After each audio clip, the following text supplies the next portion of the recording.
Quiet, numbskulls, I'm broadcasting. Radio, radio, radio, radio, radio, radio, radio, radio. Spanning the globe to bring you the constant variety of sport, the thrill of victory, and the agony of defeat. What in the wide, wide world of sports is going on here? The human drama of athletic competition. Good morning. It's the CANUSA Sports Desk on the 405 radio. We are doing it every Saturday morning live at 8 a.m. Pacific. That's 11 Eastern. So if you're languishing on the podcast, you want to check out the live show and call us at 877-297-8022. On Twitter, we are at CANUSA SD. And again, the website with all the podcasts and great blogs up there is canusasd.com. And we are also on iTunes, the last couple dozen episodes or so you'll want to check those out as well. Let's get going. We got an action-packed hour here. We've got some guests to talk to. And first, we will introduce our host from Toronto, Ontario, Derek Marquez. Good morning, Derek. Good morning, John. And from New York, or thereabouts, Frank Nutt. Good morning, Frank. Morning, John. And we will talk to our guest right away, first thing out of the chute here. His name is Corey Edmondson. He was born in Rome, Georgia, attended CUSA High School, then Shorter University. He later transferred to Reinhardt University his senior year. He can blatantly score in droves. I like that phraseology, and uses his athletic abilities to get to the rim with ease. Corey also shoots the ball extremely well from beyond the arc. He has speed, swiftness, and agility, and can easily change a game. He consistently amazes people with his ability to use hang time when in traffic and finishes at the rim. Defensively, he is very aggressive and collects numerous steals just by harassing his opponents. So good morning, Corey, and Derek, take it away. So thanks for coming on, Corey. First question we have for you is just tell the listeners just more about the style of play that you have in the game. Morning. Good morning. I kind of think I'm a very, very versatile kind of player. I really, really enjoy shooting the ball from behind the arc. I feel like I have a very good, quick release. But a lot of guys, they don't know about me that, I can also get to the rim. I also have a very, quick first step. I kind of like watching guys kind of like Carmelo Anthony, and just their scoring mentality kind of drives me to, be a versatile type of player.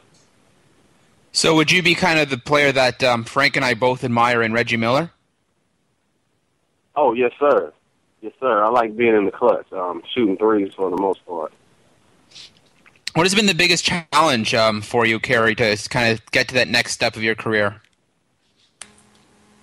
The biggest challenge for me, I would say just the marketing, and just making sure I'm consistent with it every day, just getting myself out there, marketing, making sure I'm currently not playing anywhere at the moment, but just making sure, every time I get up, having that mindset, I have to stay ready. I have to stay ready and stay on my game and always just stay in the gym each and every day because you never know when I never know when I can get that phone call. So where's your goal? Are you hoping to try and land with a, European team, the D-League, what do you see as the next step for you where you're at right now? Well, right now I'm really wanting to go in another country and play professional basketball. That's the main goal as of right now. And I'm just playing in to small leagues, getting some game film and just taking it one step at a time. I kind of want to go in another country and kind of experience that European style of play first, and then work my way in getting into the NBA D-League. Very cool, very cool. So I kind of asked this to all the guys that come on our show, whether basketball, football. Is there one guy that you model your game around? I know you said, you like Carmelo Anthony's play and you like the way, Reggie Miller plays in the clutch. Is there one guy that you model your game around, maybe how you attack the basket or how you like to shoot, one thing. Do you model your game around another player? Other than Carmelo Anthony, I really like Steph Curry. Me and him kind of have the same style. We shoot the ball very well. So I watch him a lot. I watch, his mindset towards the game and just ways that he looks for himself to get open. I'm just now getting used to being able to shoot it from beyond the NBA three-point line. So I've just been watching him a lot. And just Melo, he just has that mentality, that scoring mentality. You just can't stop him. That really just drives me. Tough for. He absolutely does, and I love Steph Curry's game too. Just how smooth he is, and how he how he pulls up in his jump shot, and how he doesn't necessarily he's not the quickest or strongest guy, but just the way he plays offensively is it's very NBA. His defense is much to be desired, but anyway. So now growing up, you're from Georgia, right? So. Was there one guy that you watched, growing up that when you were a little kid, you maybe, modeled your game around, or was your childhood idol? One of my childhood idols was definitely Michael Jordan. Just because he was just very unstoppable, and he just had an all-around game. And so I kind of really found myself, trying to play like him growing up. And then, as I grew older, I realized that I found myself just taking small things from a lot of different players.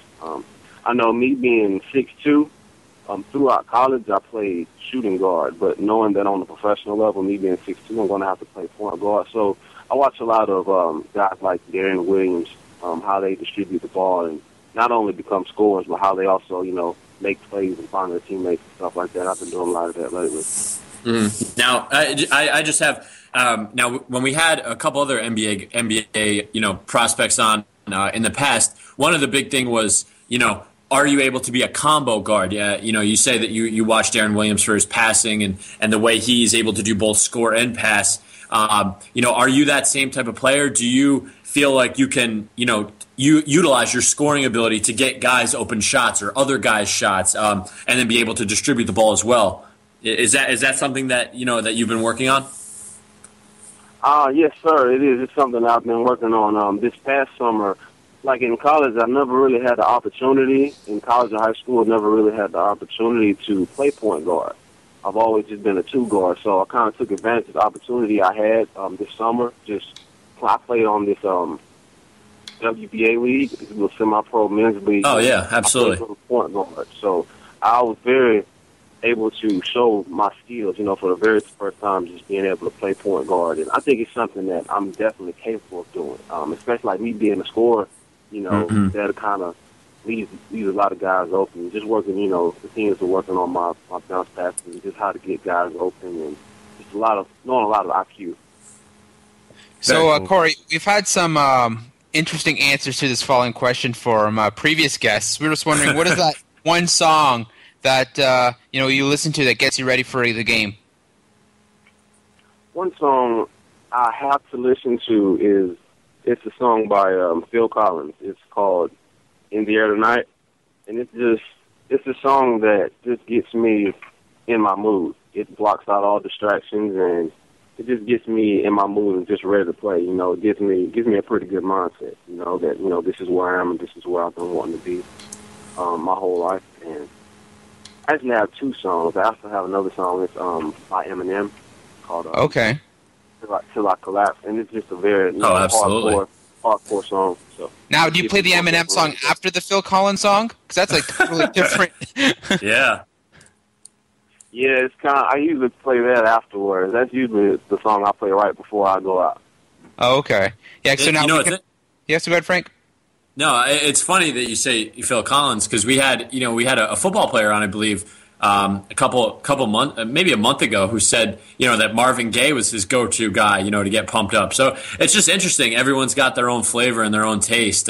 Me personally, I was always a very I would always pump myself up, but then right before I'd go out and play, I would have to calm myself down. So I definitely understand where you're coming from, and I found that especially in my locker room when I was in college, a lot of guys. Wanted to get real pumped up in the beginning, and then right before they go out, kind of calm down a little bit and collect themselves. So it's a very interesting insight, and I agree. I think it's a good, a good mix. Yeah, I was just gonna say we can. Yep. Everybody has their own style, pretty much. That's like me. Like, I just like to calm down first and then kind of get pumped up right before. Yes, yeah. So moving to the NBA, this week LeBron James, at a young age of 28, has reached 20,000 point mark. And I was wondering if you guys think that he will break Kareem Abdul-Jabbar's record of 38,387. Frank?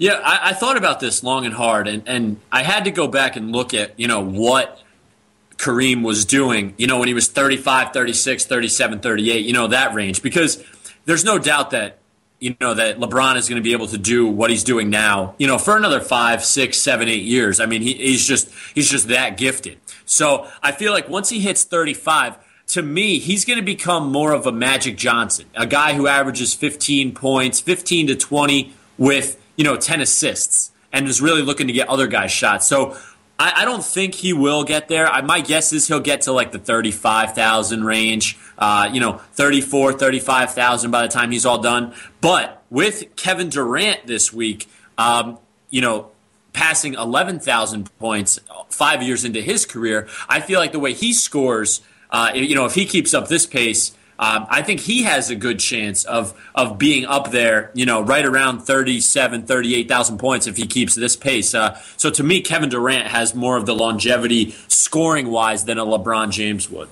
I totally agree with you. I think I'd be interested to see what part of LeBron's body breaks down first when he does get up there. Just as his build, right? He's a very broad guy. He's not built like a Kevin Durant, like Jordan was, kind of a slender player. So it'll be interesting to see what part of LeBron James is going to be his knees, is going to be something else that starts breaking down on him. So that's why I think Kevin Durant has more of a chance over LeBron. What do you feel, Corey? Honestly, I think he can do it.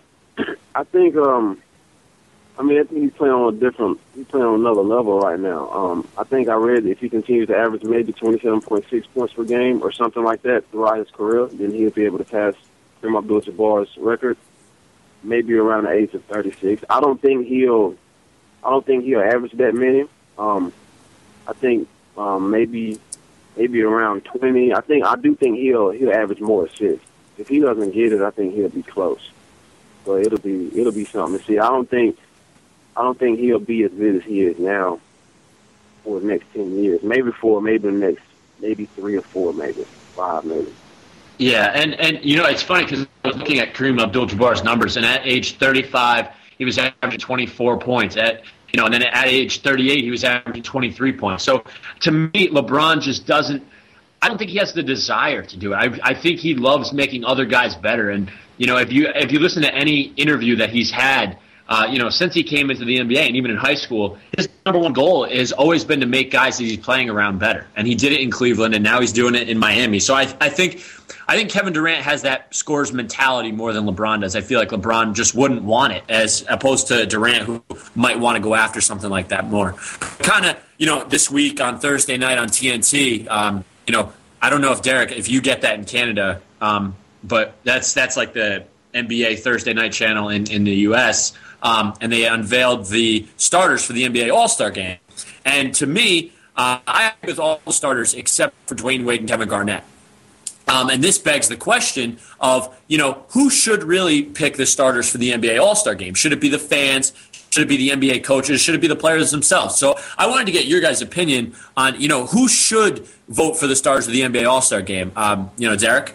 I think it should be a combination of all three. I think they should kind of take all three into effect and give everyone a certain percentage. So maybe the fans get 33% of the vote, and the players get another 33%, and the coaches get another 33%. And then you have the best, because there's always going to be those players that are there for popularity. Yeah. So and do they really deserve to be there? So I think if the fans vote them in, but the players and coaches don't vote them in, then they're not there as a starter. So I think you don't take that option away from the fans because it's such a big thing. And I don't think this is just for basketball. I think this should be the case for all of these All-Star games that go on, Major League Baseball, hockey, the Pro Bowl. I think it's something that, it should be done. That still should be kept, but it should be kind of taken into a percentage of the overall thing because it just turns into a popularity contest. Like, there's how many times have we seen a player play 3 games but yet get named to the start as a starter in an All-Star game? Yao Ming. Yeah. So that's where I think it should be. Is they should keep it that the fans still get a vote, but break it up into as a percentage, but give the players and the coaches an opportunity to have their say as well. And maybe put that not just the starters, have them vote on the actual all-star team. Because I know right now the coaches usually pick the rest of the team, but have it. Who do you think should be on the team, and take it into account where at the end of the day, whoever represents the different conferences are a mix of whoever the fans want to see there, the players and the coaches. Yeah, absolutely. Corey, what do you think? Yeah, I feel it should be a combination of just the fans and coaches. I feel the fans, are the ones being entertained by these great athletes, and also I feel like the coaches may have a better say-so of who should start. But I don't think the players should vote. But I will agree. I do think that they should vote on the team rather than just the starters, but just the full all-star team.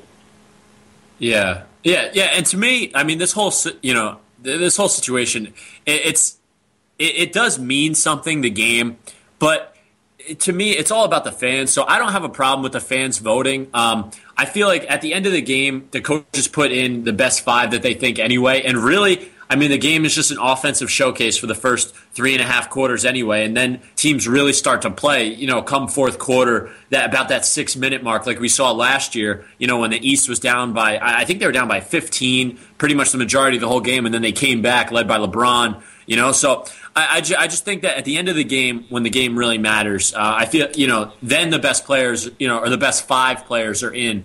But the starters, I have no problem with all the pomp and circumstance that they do with the guys that get voted in. I mean, it is about the fans. So to me, I don't think they should change it. But I do think that I like how the coaches pick the reserves. And I like that aspect because then you get a true sense of who really should be on that team. I mean, I don't think Kevin Garnett and Dwayne Wade should even be on the team, let alone start. But I guarantee you that we won't see either of those 2 guys at the end of the game. I feel like, there's so many other guys that are playing well that should, finish that game or will finish that game. And we will take a break and come back. Corey Edmondson is our guest. Derek Marquez, Frank Nutt on the CANUSA Sports Desk. Be right back here on the 405 Radio. You're on the 405. Uphill, downhill, through the mud, and through the trees. ATVs can take you on an adventure. But before you do anything on an ATV, take knowledge to the extreme. Know the basics. Take a training course. Wear a helmet. Don't ride on paved roads. And don't ride tandem. That's knowledge you can take anywhere an ATV takes you. For more information, log on today to atvsafety.gov. Hey there, Ranters. This is Katie Mitchell of Sports Rants Radio, and I'm inviting you to join myself and Anthony tomorrow every Tuesday night right here on Sports Rants Radio for the Rantin' and Raven Show. We talk all the hottest headlines, bring you the best guests, including celebrities, athletes, and bloggers. And Anthony and I even go head-to-head picking some games. So every Tuesday night at 7 p.m. Eastern Time, tune in to the Rantin' and Raven Show right here on the #1 rated online sports radio station, Sports Rants Radio. And be part of the action at sportsrants.com. Hi, I'm Peyton Manning. On the football field, I always have to prepare for the unexpected. My teammates and I train to think fast and be ready ahead of the game. You can be ready with the help of your local American Red Cross. The American Red Cross can help all of us prepare for life's emergencies. Take life-saving CPR or first aid courses. Make an emergency plan or learn how to build a disaster supplies kit. Contact the American Red Cross today. Hi, this is Chris Young for RAD. Man, I want to be. Going out to hear great country music at the honky tonks can be a lot of fun. So if one of your friends has a little too much fun, you need to do the right thing and drive them home, call them a cab, or find them a safe ride home. Just like the title of my song says, that's the man I want to be, and it's the kind of friend you should be too. Because I don't let my friends drive drunk. Do you? Brought to you by RAD, Sony Music Nashville, and this radio station. Friends don't let friends drive drunk. Do you? Here at the Weekend 405, we like to get beachy and mellow out. Take it to Big Bob Marley. We know you listen to escape the harsh realities of the work week.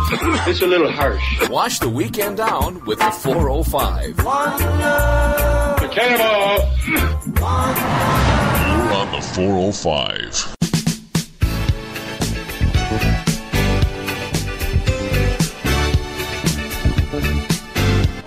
Hello again, everybody. Harry Carey from Wrigley Field on a beautiful day for baseball. It's the CANUSA Sports Desk on the 405 radio. We do the show live at 11 a.m. Eastern every Saturday morning. So if you are checking out the podcast, come join us on the live show and call us at 877-297-8022. Our guest this morning, Corey Edmondson. So let's turn it back over to Derek. So this week was a big week for all sports fans. Everyone was watching Oprah. With Lance's interview that was aired Thursday and Friday. So what's your opinion, Frank, of Lance Armstrong and him admitting to taking performance-enhancing drugs? Well, I'll tell you what, who came out the big winner this week was definitely the OWN. I read online that it was the most searched channel guide in the history of their keeping track of this, and so Oprah Winfrey Network definitely got some hit on this. As far as Lance is concerned, to me, you have to separate it into two things. You have to separate Lance into the Livestrong brand and then the Lance Armstrong athlete. To me, cycling has been dirty for since the mid '90s when people started taking performance enhancing drugs. So to me, I could care less whether he dopes or not. Where I think it took a different turn was when he started suing people who, like Floyd Landis, like Tyler Hamilton, like Betsy Andreu, like Frankie Andreu, like all those people whose lives were ruined because he decided that he needed to, go above and beyond to make people think that he was clean. And to me, that's where I have a problem. I don't have a problem with him doping. I just have a problem with him destroying people's lives after he's doping. And then I watched the Oprah Winfrey stuff. I mean, back and forth. I didn't watch all 2.5 hours of it. But what I took from that was that he is cold and just unremorse, and he doesn't really care. I mean, he's doing it now. He admitted to things that are outside of the statute of limitation. I mean, he didn't admit to anything in the last 2 Tour de France. So. Do I think that he was clean for those 2 and dirty for the other 7? Absolutely not. The guy took, to me, he took the whole time. Why wouldn't he not? But so I feel like he picked and chose what he wanted to tell. And I feel like, any educated listener to that is like, whatever, who cares? He's doing this for self-righteous reasons, and he's a selfish individual. And I think that, he should never be allowed to be involved with those sports again. So to me, I love the Livestrong brand, but I'm not a big, Lance as an athlete fan. So, Corey, what was your take on your weekly digest of Oprah? Well, I mean, I'm not too much of a Lance Armstrong fan either, but I just felt the whole situation was kind of terrible. I feel like he lost a lot of fans and a lot of role models also. I mean, it's just hard knowing that you cheated your way down most of your career. And to me, all those achievements wouldn't really feel too legit. I wouldn't really get any joy out of winning anything, if I was cheating, And another thing is, I feel it's hard to explain that to, younger people, the younger generation, people who look up to him and support him, his whole career. It actually just makes you look at each and every other athlete today, that's superior and that, of the elite, and think you wonder, hey, is this guy taking something? And you shouldn't look at athletes in that kind of way. But, yeah, absolutely. And it's bad because, the younger guys look up to these guys, and the younger guys who aren't disappointed in them for their wrongdoings, they might find it okay for them to do it too, and that's not good either. Absolutely. One thing that kind of, surprised me was, him saying that he felt he couldn't have accomplished what he done without, the blood doping and all that stuff. So it's just the fact that, he didn't even support not doing it, and he just denied so much, that he weren't doing it. So, and it's one of those things where, I read that he, his childhood, his mother, was, he was adopted as a child, and his mother was, divorced, 4 different times. So, I mean, just stuff like that may drive you to, if you have that opportunity to become one of the best. If it's something that you got to do that isn't right, you're going to do it anyway just because, you've had a rough past and you do whatever you got to do. So, I don't know. Yeah, for myself personally, as someone, I did write a blog there back in August, titled "Did He or Didn't He?" I always gave him the benefit of the doubt because until now that he's admitted to it, it's different but it's just he, like Frank said, he just wanted to be in the media. Why, he chose to go on Oprah out of all the stations. He didn't just do a press conference, a Jeremy Schaap interview. Yeah, exactly. No, he wanted to go big. It's just he wanted to still stay relevant, and it just this guy is a sick individual. Where I don't know whoever follows me on Twitter, but I did tweet that it wasn't only that he did cheat, but he came across that he wanted to show himself as being kind of a Superman mentality, where he beat cancer and he's this good. So he wasn't just this good from steroids. He said, I overcame cancer and I'm a 7-time Tour de France winner. So he almost used the cancer as his clutch and has his angle to being who he is. And, for someone who read the Lance Armstrong book, and if anyone wants it, I'm willing to give it away at this point. Yeah, me too. I have it.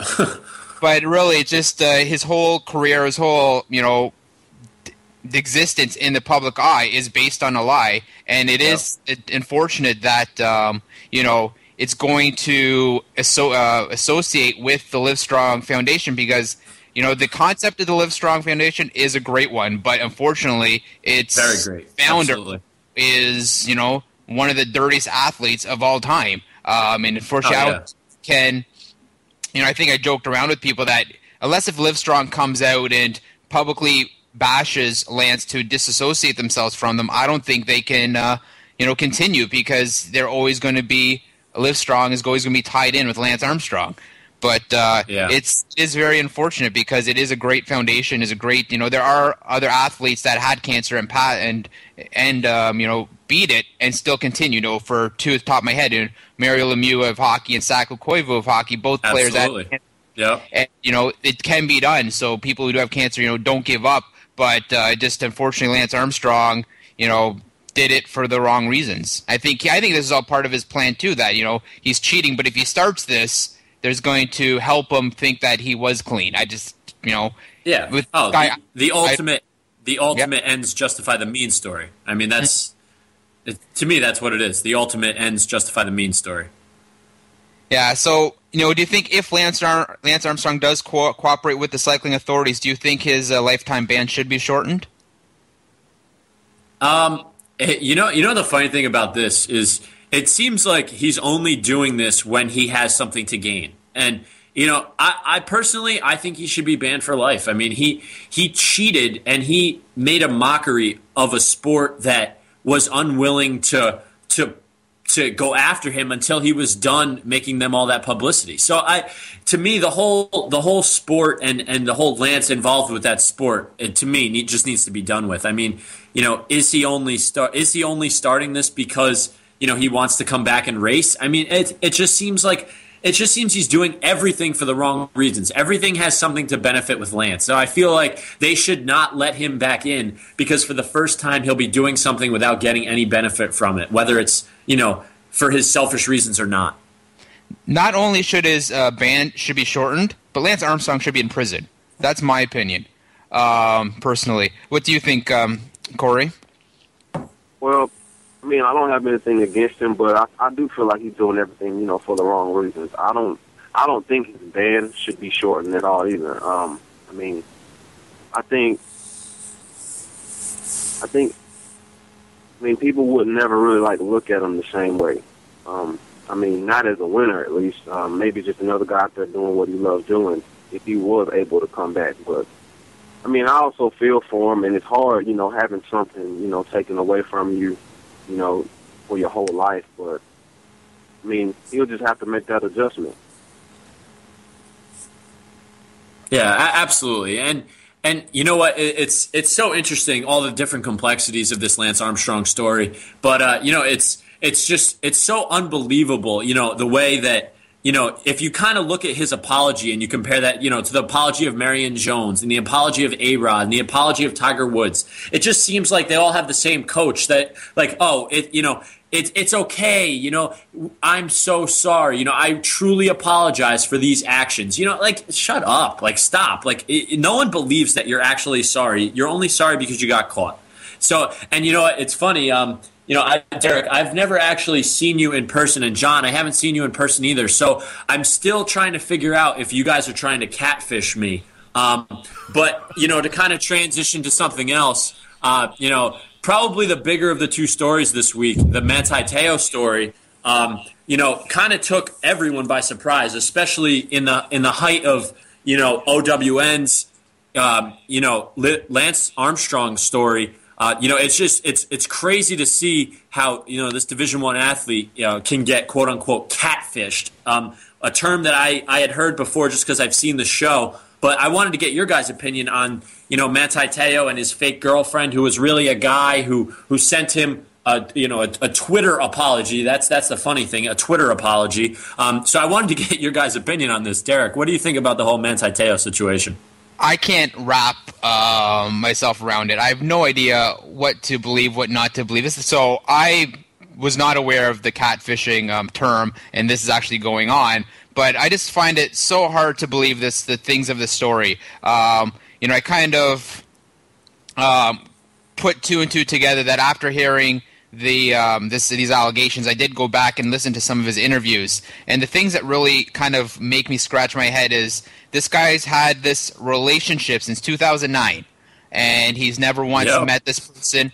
Apparently they were supposed to meet in Hawaii. This person always stood them up. I'm sorry, but what person holds on to this relationship or friendship or anything if someone keeps on not showing up over 3 to 4 years? We're not talking 3 to 4 days. We're talking, long period of time, which makes you really scratch your head is, how can you be so remorse and stuff when it's something that you never met and they stood you up over and over again? If someone gets stood up on a first date, they don't, go back and, try for a second and third date. And if you are, that's pretty pathetic if you keep on getting stood up. The other thing is, I did watch some of his interviews from ESPN after, his grandmother and his imaginary girlfriend passed away. And his grandmother did really pass away, and yet he spoke more about this person, this fictional character that he never met. He was more hurt over this person that he never met than he mentioned once about his grandmother. And I think, I said this to people, if he was in on the hoax, why did he kill this person off 6 hours after his grandmother? He already had his grandmother dying. Well, I think I have an answer for you. I think I have an answer for you, but I'll let you finish, and then I'll give you my answer. I think that's pretty much it. I think, why is the thing, the one thing I heard, from someone I know here is, they said maybe there's a possibility that Manti Te'o is gay. And it's something that it was covering up that if he had this on his angle that, that they wouldn't bug him why he's not dating girls. But the thing is, again, why kill off this imaginary girlfriend 6 hours after your grandmother's death? I just don't understand the timing, the reasoning, any of it, and so I really do not know if he's in on it, if he was catfished. I'm just kind of on a teeter-totter. I can see both angles, but I really don't know what to believe right now.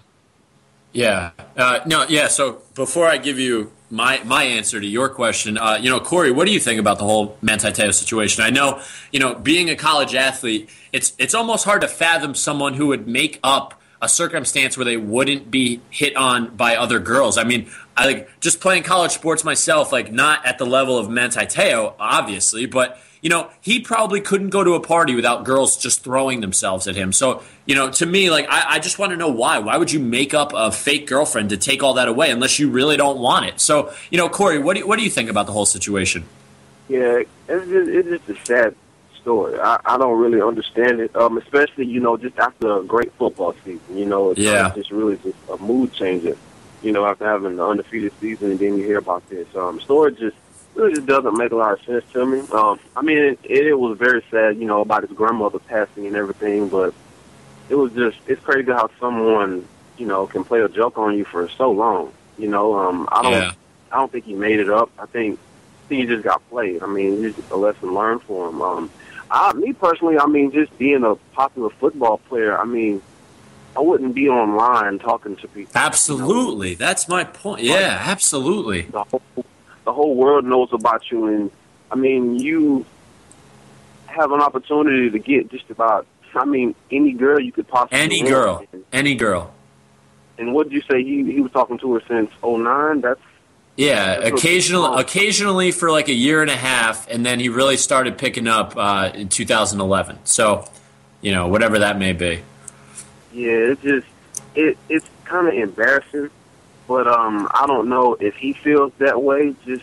I listened to some of his interviews, and I didn't really see a lot of embarrassment, maybe just a lot of hurt, and that makes me think, I don't think he's gay, but just funny. See, here's where I go, and Derek, the question that you rose before of, why would he, if he was behind this, why would he need to bring, that emotion of that girlfriend dying? Why was that more prominent than the grandmother's death and all that stuff? And to me, here's my answer to this. And I think the more I've thought about this, the more I think that this could be an actual reason. And to me, I think he made the whole thing up. I think he may have not started it. It may have started as a joke, and then he found out about it, and then he kind of just never, shrugged it off. So to me, do I think he's a homosexual? I personally, if he was, I think it would be easier to make up a fake girlfriend than to tell 52 of your closest friends that you like men when you're in a locker room 7 days a week with them. I think it would be easier to have a fake girlfriend than to tell guys that. So I could see the reasoning behind that. And then to me, the whole timing of the death just seems so unbelievable. Like that and here's why I think he did it this way and that he was behind this. To me, you can't make up that emotion. You can't fake that emotion. And if you can, you should be in Hollywood and not playing football. He used the emotion of the death of his grandmother to mask the emotion that he would need for his girlfriend passing away. So he utilized that depression and that sadness and that sorrow to use 2 times. So it was a real emotion. It just wasn't emotion for the girl. It was the emotion for his grandmother that he used sort of a dual purpose. That, to me, there's no way that this guy would possibly have thought that this relationship was real. I mean, I can't fathom it. And there's so many unanswered questions, and it's all based on a lie because he lied to his dad. He admitted it, that he met her. He lied to other people.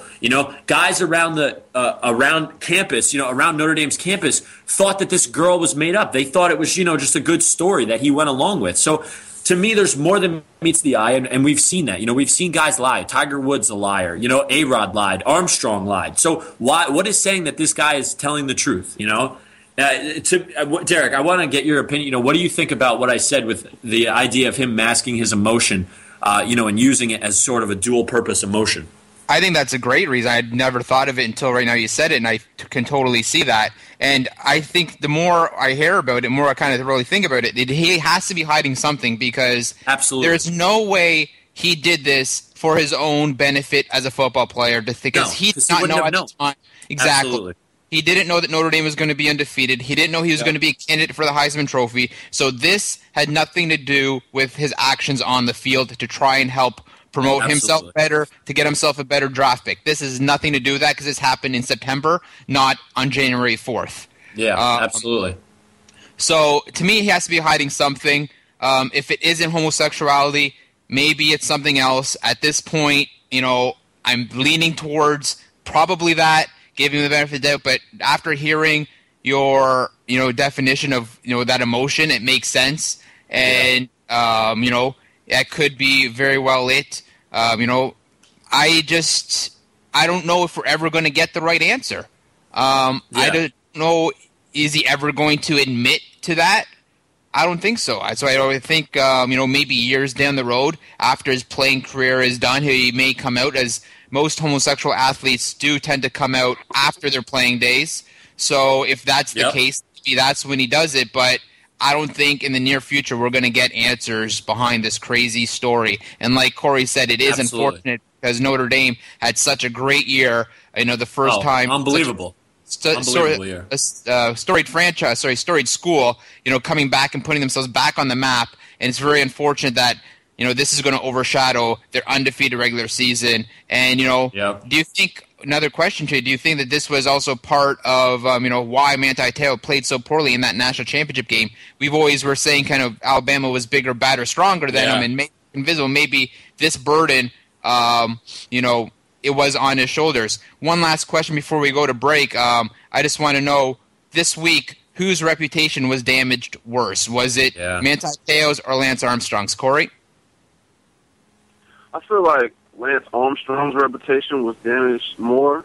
I feel like he dominated, world of sports for a longer amount of time, and it was more of a disappointment. I think cheating is something that you've done for so long and letting down so many people over a long period of time is just way more worse than, find out a woman you met online and never, seen before died, and find out she never existed. I mean, even though losing a loved one is very sad, and I think Lance's story just had more of an impact on, the fans.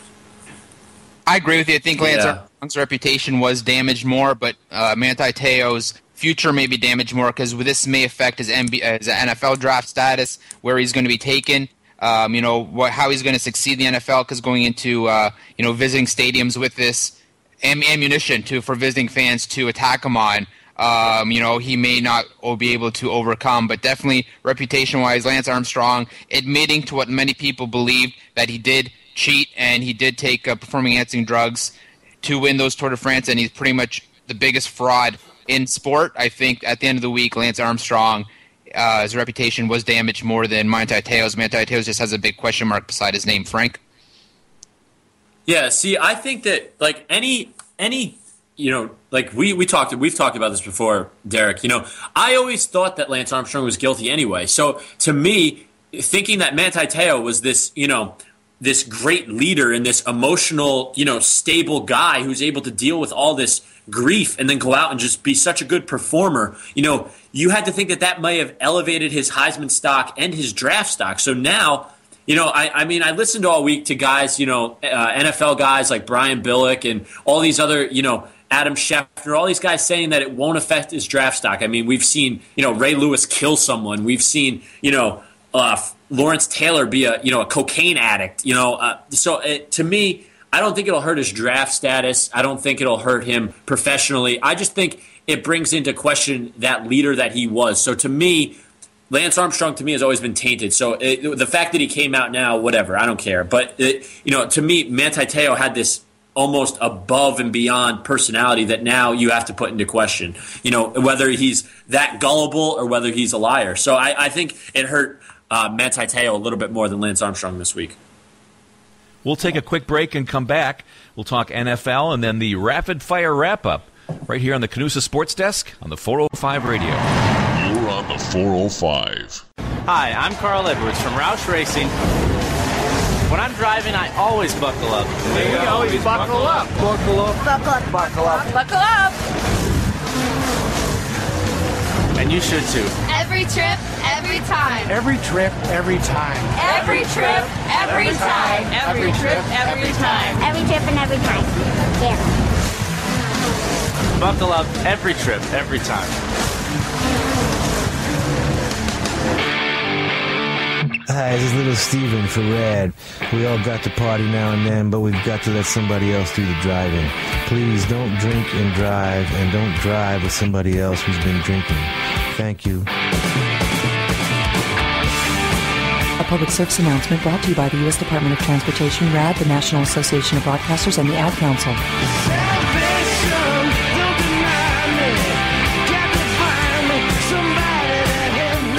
Hey, sports fans, this is Derek Marquez. And Frank Nutt from the CANUSA Sports Desk on the 405 Radio. Just a reminder to check out our live shows on Saturday mornings at 11 a.m. Eastern, 8 a.m. Pacific. And CANUSA Sports Desk post-game show, which airs following the Sunday Night Football game and after any other big sport event. Check us out on iTunes and download our podcasts of any of our old shows that you've missed. CANUSA Sports Desk and CANUSA Sports Desk post-game show are available for download shortly after we air. Check us out on our website at www.canusasd.com. That's CANUSASD.com. sportsranceradio.com for our latest blogs. And you can also follow us on Twitter at CANUSASD for your up-to-date latest sports info and tweets for our upcoming shows. I took the 405. This is the city. To live and die in LA. Los Angeles. California, way of California.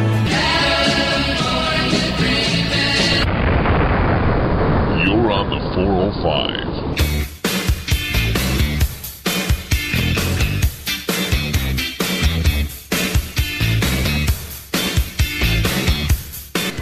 There's no crying in baseball.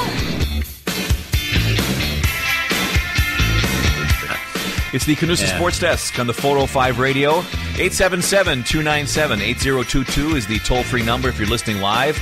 And if you are checking out the podcast, join us Saturday morning at 8 Pacific, 11 a.m. Eastern, here on the 405radio.com. We will throw it to Frank for the final segment, talk about the NFL, and then we'll check in with a rapid-fire wrap-up. Yeah, so it's hilarious that we're finally getting into football 46 minutes past the hour. So, I think one of the best football weeks of the year. I know last week it probably tops it, but definitely championship weekend with two great games this week. We start off tomorrow, 3 o'clock, San Francisco at Atlanta, and then 6:30 tomorrow night, Baltimore at New England. So, I kind of wanted, to get your thoughts on each game from both Corey, and Derek, what you think about tomorrow's game, and who do you think will eventually win those games, and what factors do you think will contribute to those teams, pulling out a victory tomorrow? For myself, I'm kind of curious. I'm curious to see if it's going to continue the Cinderella playoffs. Is it going to be the Cinderella story of Baltimore with Ray Lewis and the Cinderella story of kind of Colin Kaepernick? I know it's not as much, played up that way, but still a rookie that kind of came in, midway during the season, took the job away from Alex Smith and has run with it. So it'll be interesting to see what kind of, how those two storylines play out. Personally, again, I was all for the Broncos last week. Again, I have to go with New England because they're just a machine in the playoffs. But with what Baltimore and Joe Flacco, Ray Lewis, they're playing for them, I can't put it past them that it's going to be an easy game for New England. I think New England will win, but would I be surprised if Baltimore wins? I would say no. And on the other side, it's kind of, can Atlanta stop Colin Kaepernick's legs? Have with Matt Ryan kind of continue his performance that he did last week against Seattle. I think San Fran will beat the Falcons this week. So to me, it's going to be a San Francisco, New England Super Bowl. What do you think there, Corey? Well, you have New England, they have a very dominant passing game, Tom Brady. They have a real power game, One thing I like about New England, they really execute very well, they're very, very patient. They don't always have to go for the big play. They'll take 3 or 4 yards if they have to. They don't have to really rely on the pass. And, they're I think they're the high-scoring offense. They have the high-scoring offense in the NFL. So, I feel like if anyone would beat Brady, it would be the Ravens. But it'll be a close game if they do. I think Flacco will really have to play pretty big, but I think New England has this one. I want to see Ray in the Super Bowl, but I think New England has this one. Yeah. And I personally, I would love the Harbaugh. I would love to see Baltimore, San Francisco. I'm tired of watching New England in the Super Bowl unless it's getting beat by the Giants. Then I love it. But to me tomorrow, we have a rematch of the AFC game with Baltimore, New England, and last year Baltimore, pretty much had their ticket stamped to the Super Bowl. If not for that tip ball at the end, Flacco has outplayed Tom Brady in the playoffs the last 3 years. It's the numbers show it. He has more touchdowns, less interceptions, more yards than Tom Brady in the last three trips to the playoffs. So I think that the Baltimore Ravens don't fear New England. Maybe like Atlanta maybe fears San Francisco a little bit just because of that defense. And who knows? We saw what Russell Wilson did to that Atlanta defense last week. I know they have John Abraham, who's questionable. I can't see him not playing in this game for Atlanta. So I think that they have a formula that didn't work against Russell Wilson. So they may be able to slow down Colin Kaepernick a little bit. You have to think that he's not going to play at the level he played last week. I mean, that was like an all-time, great performance. I can't see him playing at that level. I mean, John's not going to want to hear this, but, the Packers defense, especially their secondary, is much to be desired. And I think that the Falcons, they're not a great defensive team, but I think that they can, score enough points and be efficient in the way they do it to slow down the 49ers. So, to me, I wouldn't be surprised if the Atlanta Falcons beat the 49ers tomorrow. But I am picking the Ravens to win. I have rode the Ravens. I picked them last week, going into, the Mile High City. So I am picking them to go into New England this week in Foxborough and win. But I'm going to say it's going to be a 20-16 game.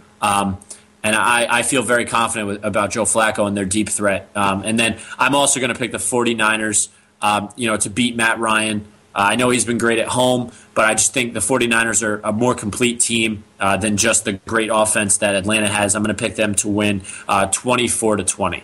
So the question for you guys now is, taking aside who you think should win, out of the 4 remaining teams, what do you think would be the most entertaining Super Bowl?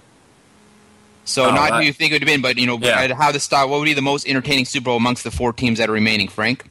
Well, I think it has to be New England, San Francisco. I mean, there has to be the big offense against the big defense, East Coast, West Coast. I think that the Horror Bowl would be a low-scoring, grinded-out, type of football game where it wouldn't be a lot of action. I mean, you get all the pieces, and with Colin Kaepernick and his ability to run, against the Patriots defense, who really hasn't seen a quarterback like that. And when they did, they lost out in Seattle against Russell Wilson. So, I think that would be the best matchup. Plus, you get to see Brady for 6 times in 12 years.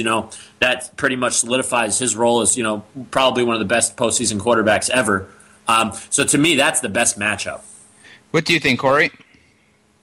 Well, I mean, I don't really feel too bad about going against the home team, but I'd really like to see the 49ers against New England. 49ers are a very powerful football team. They like to push it around and run the option. They like to really pound the ball. They have a strong offensive line. They're just a powerful running team, and I don't think they'll have any problem, beating Atlanta. I feel like Atlanta's kind of a very poor tackling team. But, Tom Brady, I think that'll be the best matchup to see, the 49ers versus the Patriots. See, for me personally, I think it would be San Francisco, Baltimore. For what Frank said, it'd be a close match, and I think for the neutral fan to watch it on Super Bowl Sunday, to have that game come down to a potential field goal to win it, would be just exciting. I know, as a Bills fan, I hate those last minute field goals in the Super Bowl, but you've seen too many blowout Super Bowls that really the game's over by halftime. So I think being a Baltimore-San Francisco game, I think you have the best chance of kind of having that close game that whoever has the ball last would win. And, because I think for the Super Bowl, you want the best game, having that last-minute drive. There's no more, there's nothing more exciting in football than that. But a quick question before we are rapid fire. There's been so much talk about Brady and his performance in the playoffs and kind of his legacy against Joe Montana. Who do you think, is a better postseason quarterback, Joe Montana with his 4 Super Bowls, or Tom Brady with all of his postseason wins? Frank?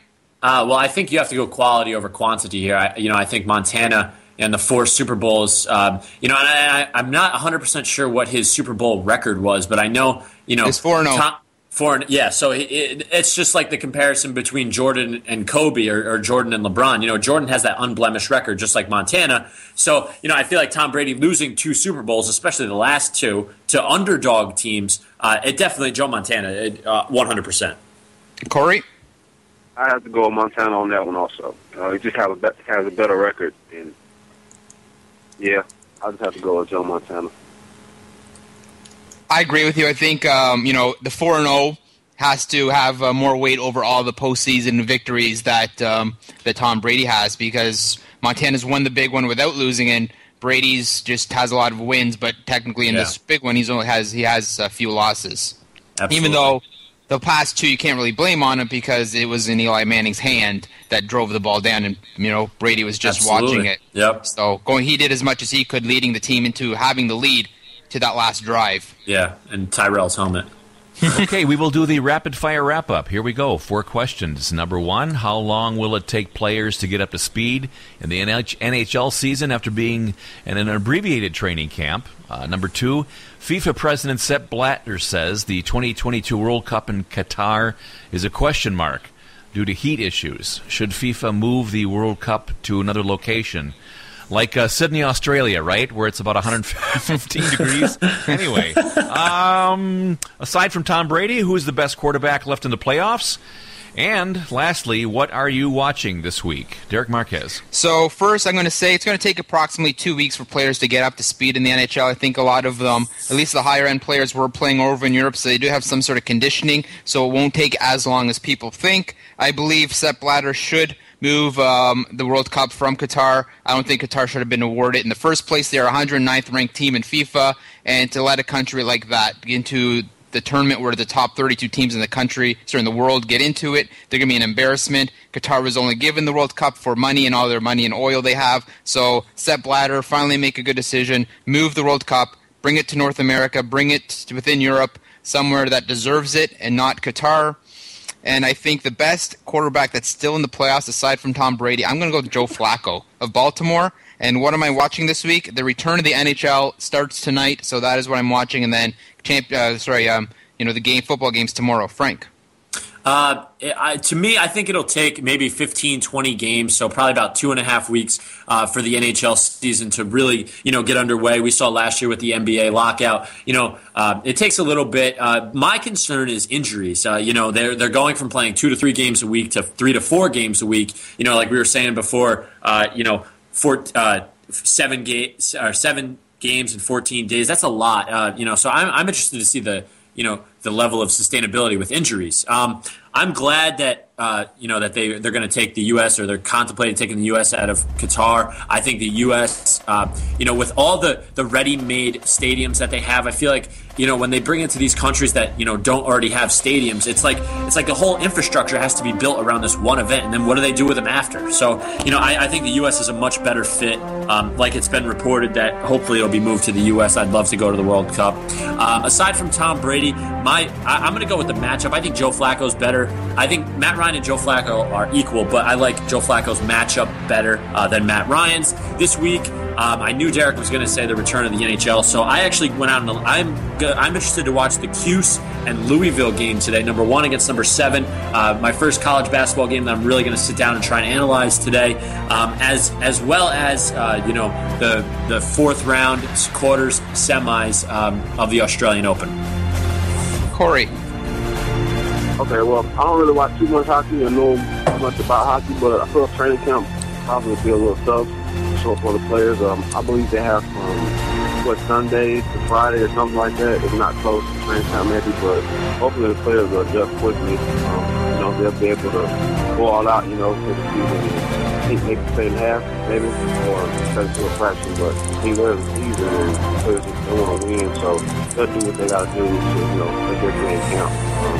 And as far as the Sepp Blatter situation, I just heard about some heat issues or whatever. So, I feel like they should pick a different location, maybe in the U.S., somewhere around here, maybe in Europe. Aside from Tom Brady, who's the best quarterback left in the playoffs, I'd probably have to go with either. I know it's probably up between Matt Ryan and Joe Flacco.